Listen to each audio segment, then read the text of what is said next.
다음 세대의 위기를 우려하는 목소리가 높아지고 있는 가운데 어린이 사역으로 지역사회 복음화에 힘쓰는 교회가 있어 찾아가 봤습니다.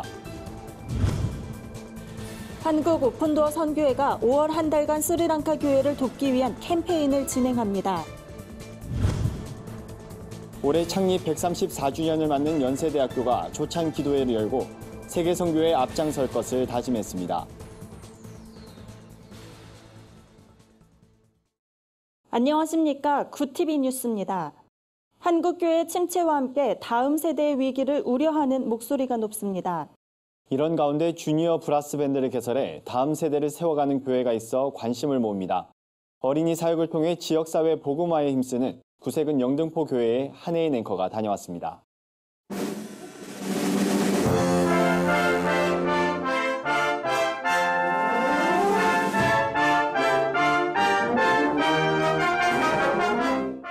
악기 연주가 한창인 이곳은 구세군 영등포교회 브라스밴드 연습실입니다.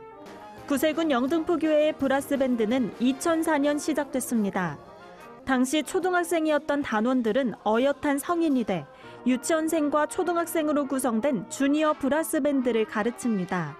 주일학교 아이들을 중심으로 모집하여 주니어 브라스 밴드를 약 2년 반가량 이렇게 운영하다 보니 저희 아이들이 교회에 오는 길에 본인들의 취미이자 특기를 여기서 배울 수 있음에 기뻐하고 부모님들도 너무 만족해 하십니다. 재능 기부로 진행되는 음악 전공자들의 열정적인 수업에 아이들의 실력도 하루가 다르게 성장하고 있습니다. 선생님이랑 자주 얘기하고 그러니까 엄청 좋아요. 친한 친구들도 많이 있어서 엄청 좋아요. 교회는 주민 누구나 참여할 수 있도록 브라스밴드 토요반 교실을 곧 개설할 예정입니다.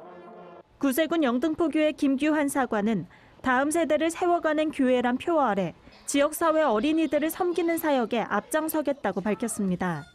그 일환으로 교회는 매년 여름에는 슬러시 카페로, 겨울에는 핫초코 카페로 변신합니다. 교회의 문턱을 낮춤으로써 지역 주민 누구나 편안하게 교회에 들를 수 있도록 돕는 겁니다. 아이들이 편안하게 와서 공부도 하고 놀기도 하고 쉼터로 이렇게 만들어주면 좋겠다는 생각을 가지고 시작을 했는데요. 기대 이상으로 많은 아이들이 찾아오고 있고 반응도 너무너무 폭발적으로 아주 좋습니다. 김규환 사관은 브라스밴드 운영, 청소년을 위한 장학기금 마련과 같은 사역을 확장해 다음 세대를 든든히 세우는 교회가 되겠다고 강조했습니다. 구TV 뉴스 한혜인입니다. 한국 오픈도어 선교회가 부활절 폭탄 테러로 큰 피해를 입은 스리랑카 교회를 돕기 위한 캠페인을 5월 한 달간 진행합니다. 지난달 21일 스리랑카의 시온 교회가 부활절 폭탄 테러로 큰 피해를 입었습니다. 이번 사건은 지난 3월 15일 무슬림 사람들이 희생된 뉴질랜드 테러에 대한 보복이라고 이슬람 순위파 무장 테러 단체인 이슬람 국가가 밝혔습니다.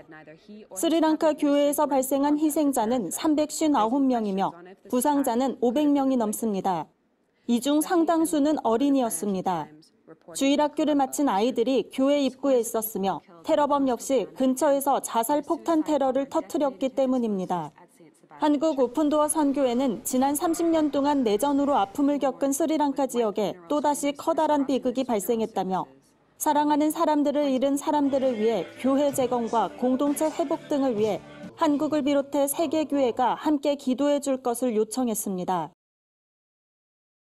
올해는 연세대학교의 전신인 재중원이 창립 134주년을 맞는 해입니다. 국내 대표적인 기독사학으로 자리 잡은 연세대학교가 조찬 기도회를 열고 의료선교의 소명을 다할 것을 다짐했습니다. 연세의료원이 주관한 이날 기도회에서 참석자들은 의료사역을 통한 세계 선교에 더욱 앞장서겠다는 각오를 다졌습니다. 특히 국제기도의과대학 네트워크를 통해 효과적인 선교사역을 진행할 예정이라고 밝혔습니다. 메시지를 전한 의료선교센터 박진용 목사는 크리스천이란 말은 초대교회 당시 성도들이 섬기고 나누는 삶을 살면서 그리스도와 같은 사람이란 뜻으로 지칭한 것이 유래라며 해외 의료 사역 중인 의사뿐만 아니라 교직원과 학생 모두가 이웃을 섬기고 존중하는 삶을 살기 기대한다고 권면했습니다. 이어 참석자들은 나라와 민족, 한국교회, 캠퍼스 복음화를 위해 한마음으로 기도했습니다. 구TV가 발행하는 종합주간지 위클리 굿뉴스의 주요 소식을 김민정 기자가 소개해드립니다.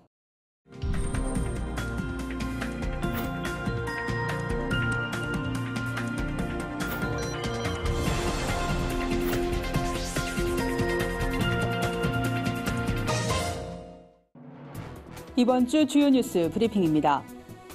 정신질환에 따른 범죄가 잇따라 발생하면서 국민들의 불안이 고조되고 있습니다. 땜질식 처방에 대한 비판도 거센데요. 관련 내용 살펴봅니다. 우리나라 대기업들이 미세먼지 배출량을 조작한 것으로 드러났습니다. 최근 밝혀진 사례는 빙산의 일각이란 주장도 나오는데요. 자세한 내용 전해드립니다.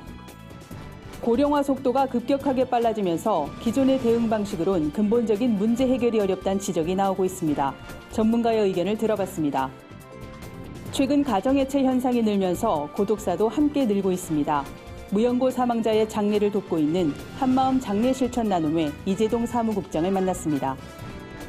정신질환자의 흉악범죄로 한국 사회가 불안에 떨고 있습니다. 이러한 범죄는 1년에 1000여 건 가까이 될 정도로 증가하는 추세입니다. 최근 발생한 진주 아파트 살인 사건의 경우 정신질환자에 대한 총체적인 관리 체계의 허점을 여실히 드러냈는데요. 범죄 위험성을 보이는 정신질환자를 미리 발견해도 사전 조치가 사실상 불가능하다는 점이 가장 심각한 문제입니다. 다시 말하면 지금 이 순간 우리 주변 어딘가에서 이런 사건이 또다시 일어날 수 있다는 겁니다. 따라서 사회적인 안전망을 구축하는 것이 시급하다는 지적인데요. 정신질환에 대한 인식 개선과 더불어 조기 상담이 가능할 수 있도록 돕는 시스템도 필요해 보입니다. 미세먼지가 심각한 사회 문제로 떠오른 가운데 최근 충격적인 소식이 전해졌습니다. 우리나라 대기업들이 미세먼지 배출량을 조작했다는 건데요. 여수산업단지의 기업들이 측정 업체와 공모해 미세먼지 측정 기록을 조작하거나 허위로 발급했다는 내용입니다. 적발된 기업만 총 235곳에 달합니다. 측정 대행 업체가 미세먼지 측정값을 축소 조작한 사례는 2015년부터 4년간 10,000건이 넘는 것으로 전해졌는데요. 일각에선 이것이 빙산의 일각에 불과하다고 보고 있습니다. 평소 친환경, 지역과의 상생을 강조해온 기업들의 사회적 책임이 그 어느 때보다 아쉬운 대목입니다. 최근 홀로 죽음을 맞이하는 무연고 사망자가 급증하고 있다는 정부 통계가 나왔습니다. 무연고 사망자 중에는 실제 가족이 있지만 버림받는 경우가 대부분입니다. 한마음 장례실천 나눔회는 이들의 마지막 길을 배웅하는 일을 해오고 있는데요. 이재동 사무국장은 12년 전 혼자 살던 할머니의 장례를 아무도 치러주지 않는 것을 보고 이 일을 시작하게 됐습니다. 나눔회는 자식들이 고의로 방치해 위험에 빠진 노부부를 구출하는 일도 하고 있습니다. 극심한 재정난에도 불구하고 이 일을 놓을 수 없다는 이 국장은 서로 이해하고 배려하는 사회가 됐으면 좋겠다는 바람을 전했습니다. 지난해 11월 우리나라를 통신대란에 빠뜨렸던 KT 아현지사 화재 수사가 원인을 찾지 못한 채 끝났습니다. 비록 발화 원인은 찾아내지 못했지만 국가적 재난 앞에서 우리의 모습을 발견하게 됐죠. 값비싼 대가를 치르고 얻은 뼈아픈 교훈입니다.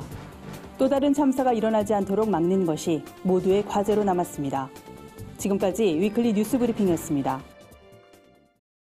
오늘의 사회 이슈를 윤인경 기자가 종합해드립니다.